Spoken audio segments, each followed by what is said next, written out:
Bueno, entonces, un gusto ahora pasar al seminario de Pedro Walter Lamberti, de la Facultad de Matemáticas, Astronomía, Física y Computación, jamás de la Universidad Nacional de Córdoba y CONICET. Así que bueno, adelante, Walter, te avisamos. Bueno, gracias a los organizadores. Y largamos. Un poco el objetivo de la charla tiene una cierta tendencia pedagógica, digamos, revisar algunas cosas que hemos trabajado en los últimos años, y donde, bueno, dentro de esta línea vamos incorporando algunas ideas. Pero como sé que puede haber alumnos que están tomando algunos cursos, la intención es tratar de hacerlo autocontenido, sin entrar en muchos detalles, por supuesto, por una cuestión de tiempo. Si surge algún inconveniente en la presentación, avísenme y lo solucionamos. ¿Bien? Bueno, el título es sobre métricas entre estados cuánticos. A ver. Un poco, acá está la descripción de lo que vamos a conversar hoy. Relación entre distinguibilidad e información, estructura geométrica de las distribuciones de probabilidad, estructura geométrica del espacio de los estados cuánticos, y el concepto de divergencia. Por supuesto, estos objetivos son muy ambiciosos, no creo que podamos darlos todos, pero por lo menos indicar en dónde pueden centrarse algunos intereses. Comencemos con la idea de distinguibilidad. ¿Bien? Bueno, por supuesto, la naturaleza estadística de la teoría cuántica hace que el concepto de probabilidad sea central, como por supuesto todos ustedes conocen, pero justamente esa naturaleza estadística nos plantea algunos inconvenientes que tienen que ver justamente con los fundamentos de la teoría cuántica. Entonces, veamos rápidamente la idea de distinguibilidad entre distribuciones de probabilidad. Hacemos un experimento mental, supongamos que arrojamos 100 veces una moneda y obtenemos 30 veces cara. Entonces podemos inferir que la probabilidad de obtener cara es un 30%, o 0,3. Por supuesto, esa determinación de la distribución de probabilidad no es totalmente certera, debido justamente al tamaño finito de la muestra de nuestro experimento. Las fluctuaciones estadísticas nos permitirían inferir quizás que la probabilidad no sea 0,3, sino 0,34 o 0,26. Bien, eso tiene que ver, insisto, con el hecho de que el número de experimentos que estamos haciendo es finito. Con los estados cuánticos vamos a ver que sucede algo similar.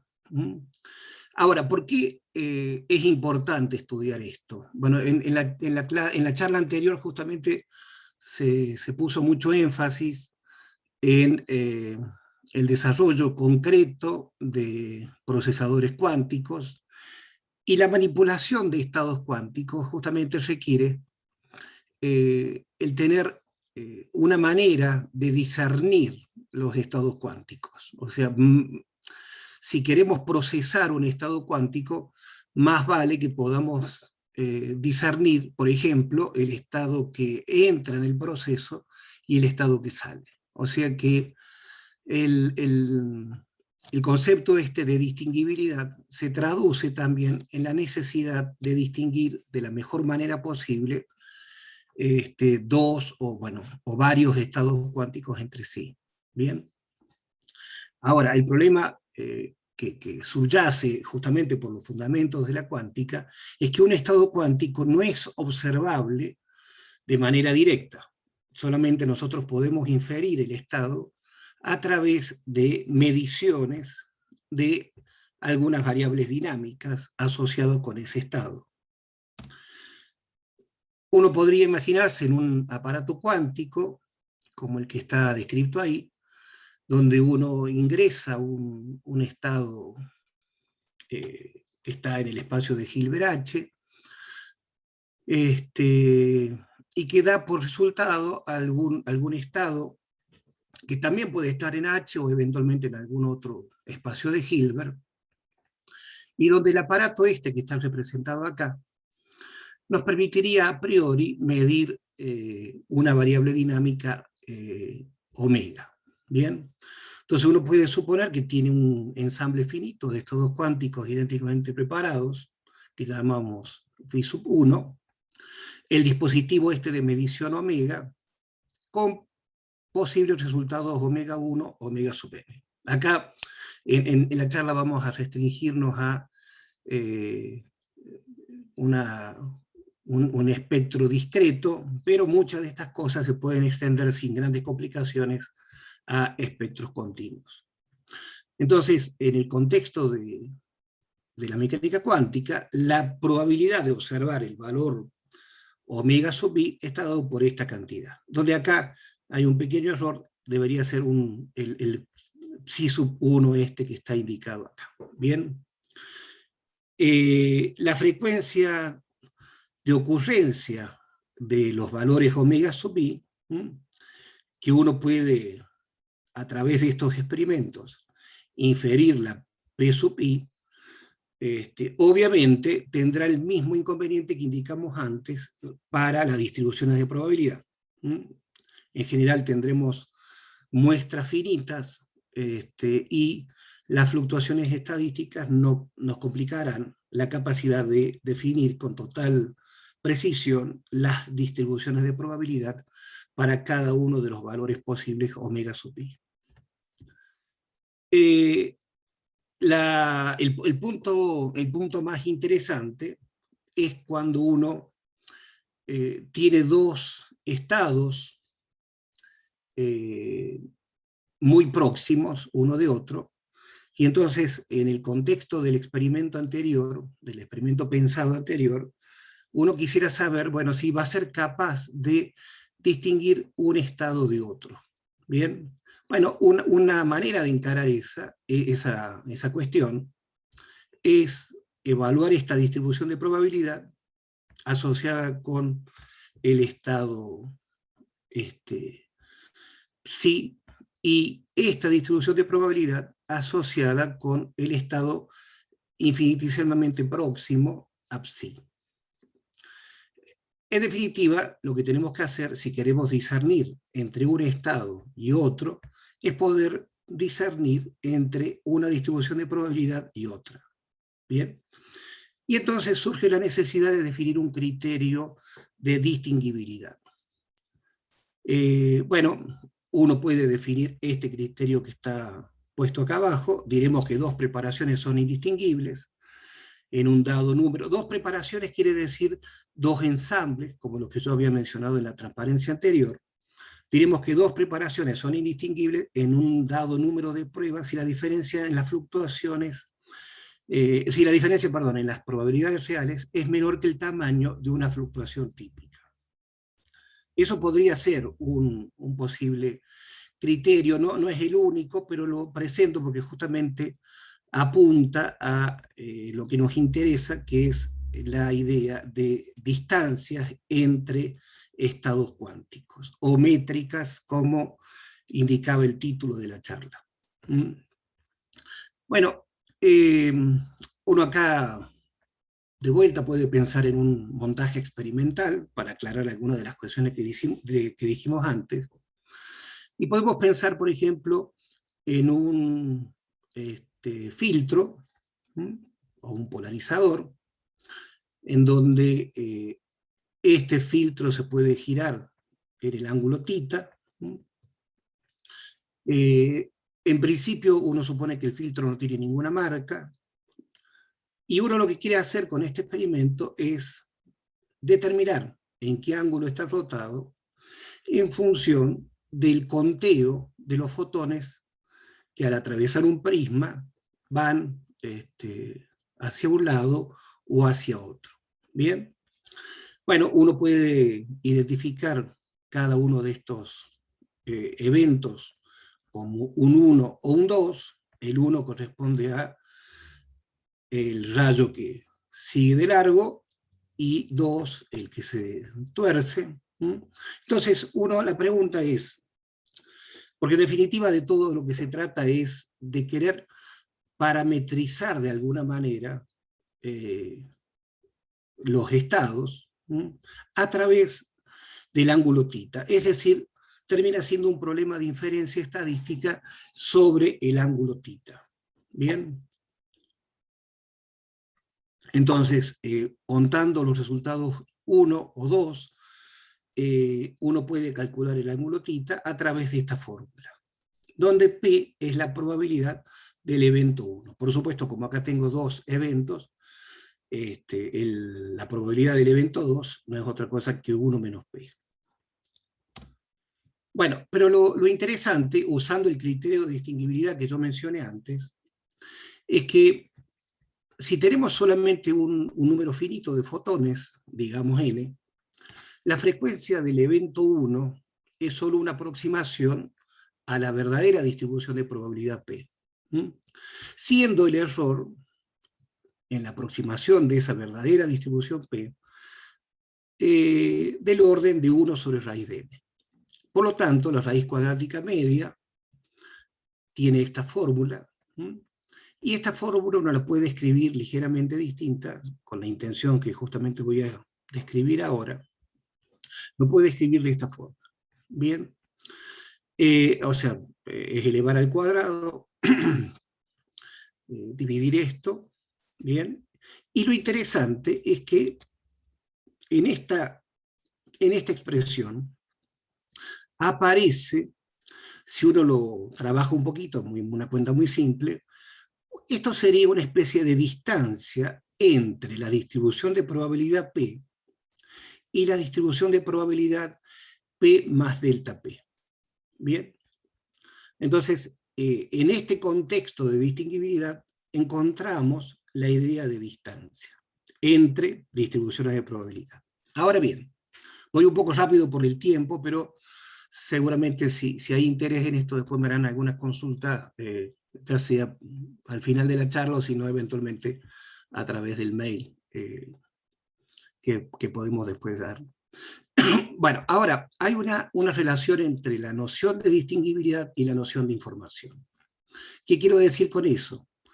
Bueno, yo acá tengo varias monedas que lucen, si uno no lo mira con mucho detalle, bastante similares, pero a medida que vamos teniendo más información sobre las monedas, por ejemplo, el valor acuñado, o el país de origen, o la época en que fueron acuñadas, etcétera, etcétera, uno puede distinguir las monedas de manera más eficiente. Entonces, mientras más sepamos, ahora vamos al mundo cuántico, mientras más información tengamos de un estado, más fácil va a poder ser distinguirlo.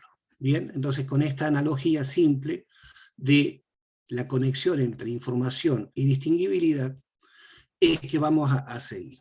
Ahora bien, todo esto nos lleva a la pregunta de ¿es posible cuantificar la información? La respuesta por supuesto es sí. Eso es en el contexto de teoría de la información. No me voy a detener de vuelta por una cuestión de tiempo, simplemente digamos que el cuantificador de información más usado es la entropía, que se conoce como entropía de Shannon, y que tiene que ver con una manera de asociar justamente información de una variable aleatoria X, la cual tiene algún espectro, digamos, X1, Xn, y donde estas P sub i son la probabilidad de que esa variable aleatoria X tome alguno de los valores posibles. Bien, bueno, esta es la fórmula clásica de la entropía de Shannon, y lo podemos tomar como un cuantificador de información. Ahora bien, hay en una de las transparencias anteriores, yo hablaba sobre la superposición, o mejor dicho, la manera de diferenciar dos distribuciones de probabilidad. Ahora bien, uno en un experimento podría decir, el experimento real, físico, se rige bajo una distribución de probabilidad P sub i.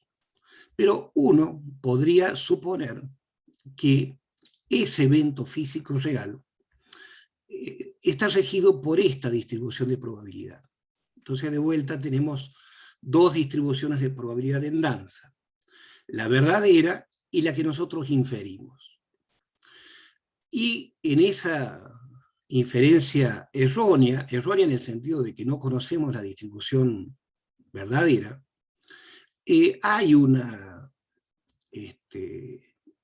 pérdida de información que está dada por esta cantidad. Bien, bueno, se puede discutir por qué uno escribe esto, es fácil convencerse que así es, pero lo interesante para la charla es que, de vuelta, esta expresión uno la puede escribir de esta manera, en donde estamos comparando dos distribuciones de probabilidad a través de lo que se conoce como una divergencia, y en particular tiene el nombre propio de divergencia de Kullback-Leibler, o entropía relativa. ¿Bien? Bueno, hay muchísimo para decir de esta cantidad, no es la ocasión, pero esta cantidad es recurrente en el contexto de teoría de la información y también su versión cuántica en el contexto de teoría de la información cuántica. Bien, pero lo interesante que a mí me interesa rescatar es que en los dos razonamientos que hemos hecho hasta ahora han aparecido la idea de distancias entre distribuciones de probabilidad. Bien, bueno, formalicemos un poquito algunas cosas sin pretender profundizar demasiado, pero vamos a comentar la idea esta de espacios métricos. En el contexto de la matemática es una idea que se remonta a comienzos del siglo XX, y vamos a hablar de que un conjunto abstracto, acá yo le puse el nombre espacio topológico, pero pensemos en un conjunto abstracto X, vamos a tener una métrica, la D, si es una operación binaria que va del producto cartesiano de X con X en los reales, y que cumpla estas tres condiciones: definida positiva, solo se anula si X e Y son iguales, es simétrica, y verifica la desigualdad triangular. Si este operador D cumple con estas tres propiedades, vamos a hablar de una métrica. Ahora, en algún sentido, la noción esta de métrica es una noción no local. ¿Qué quiero decir con eso?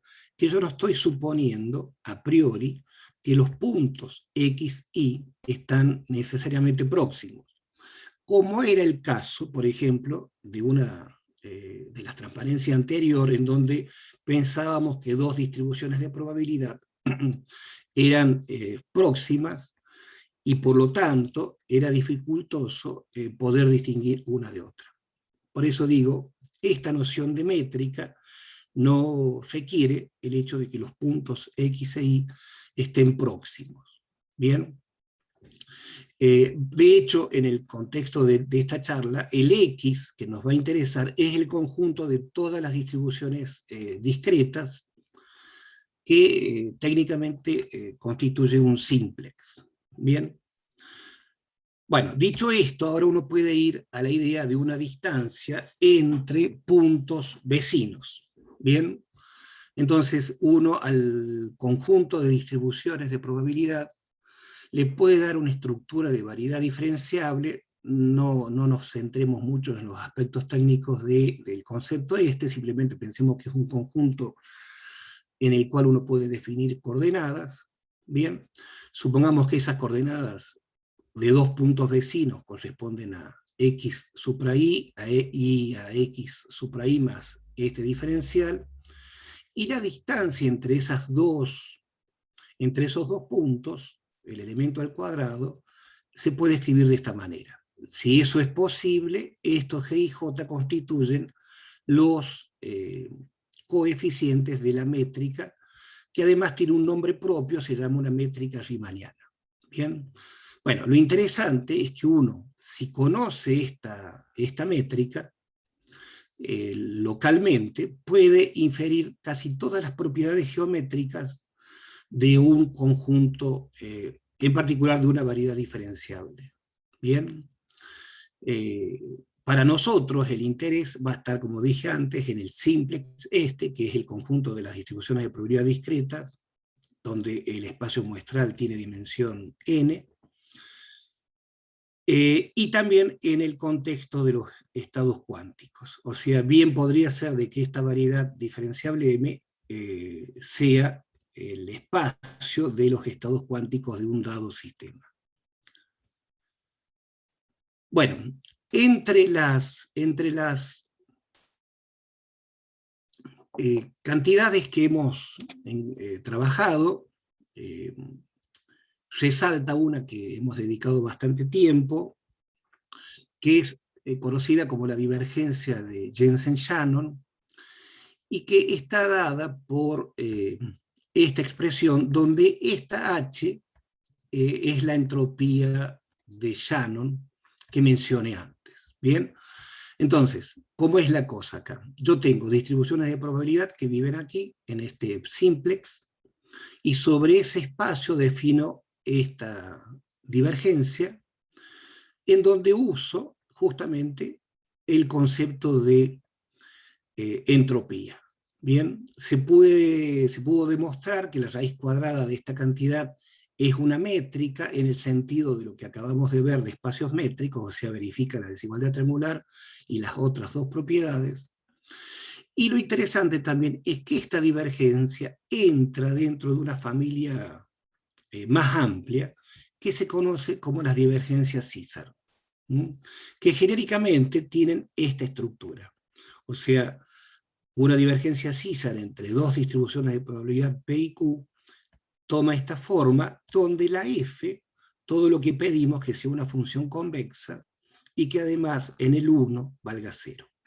En el caso particular de la divergencia de Jensen-Shannon, la F toma esta forma. Bien, ahora, una cosa interesante también de remarcar es que no toda divergencia César cumple con esta propiedad, es decir, la raíz cuadrada de una divergencia César no necesariamente verifica la desigualdad triangular.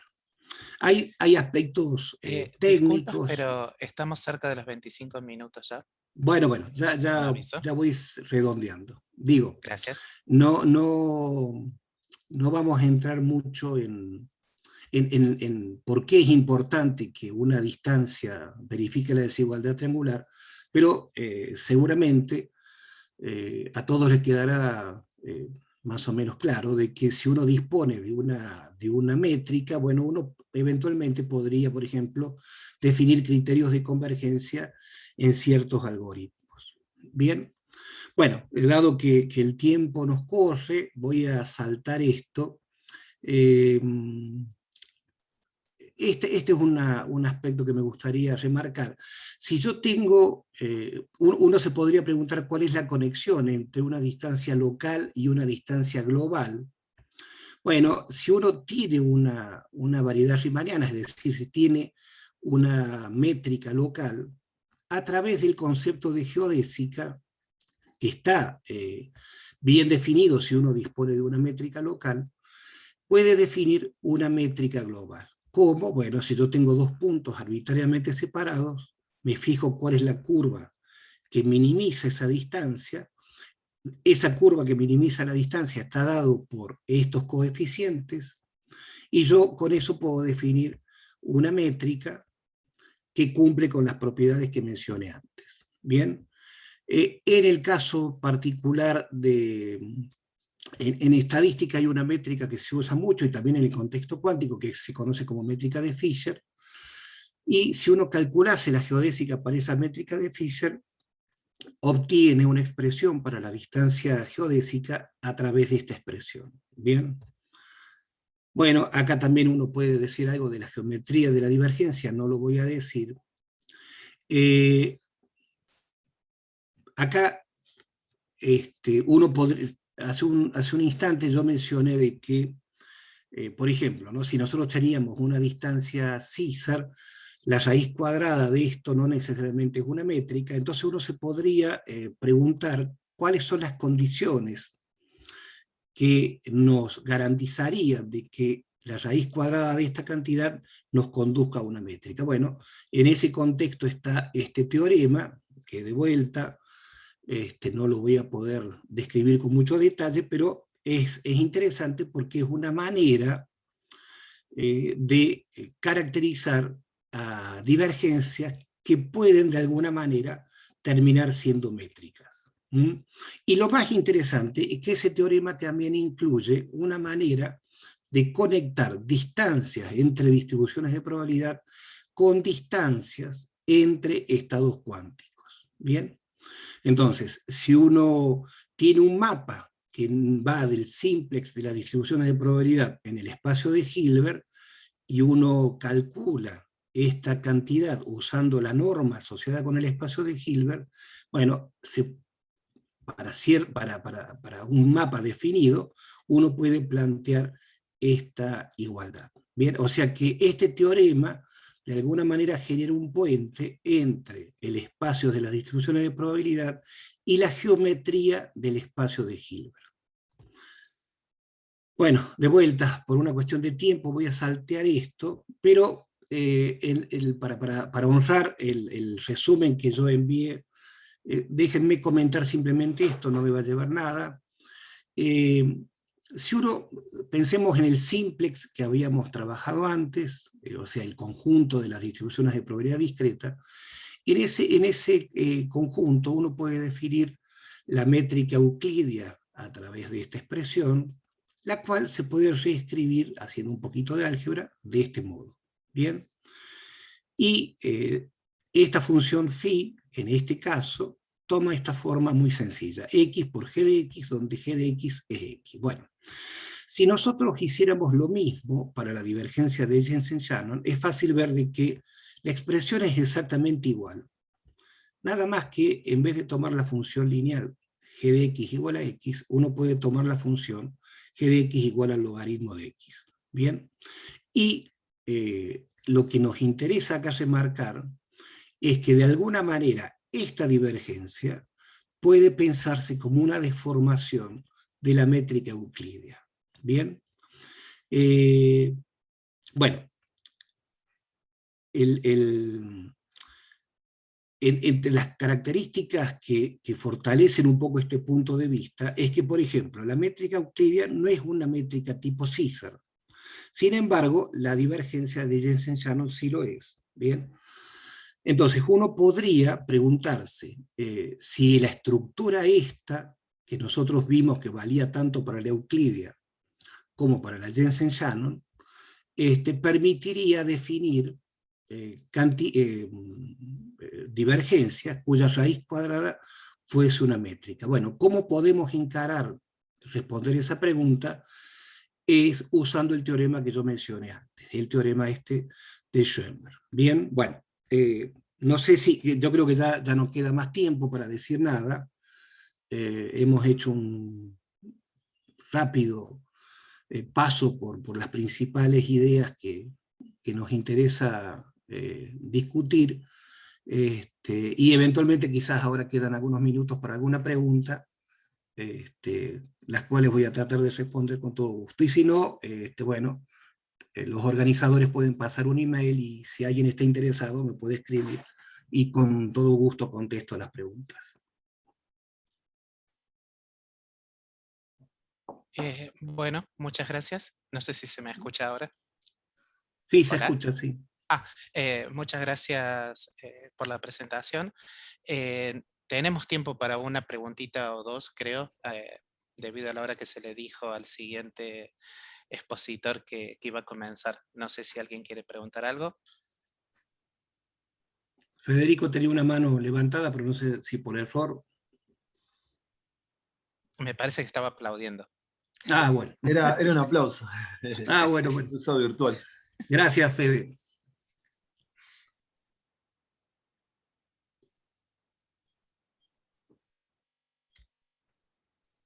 Bueno, podemos dar por finalizado entonces la charla. Bueno, muchas gracias. Chau, chau. Y creo que tenemos que cerrar e ir al otro Zoom. Así es. Pasamos. Muchas gracias, Walter. Gracias. Ahí pasé el mail de Walter.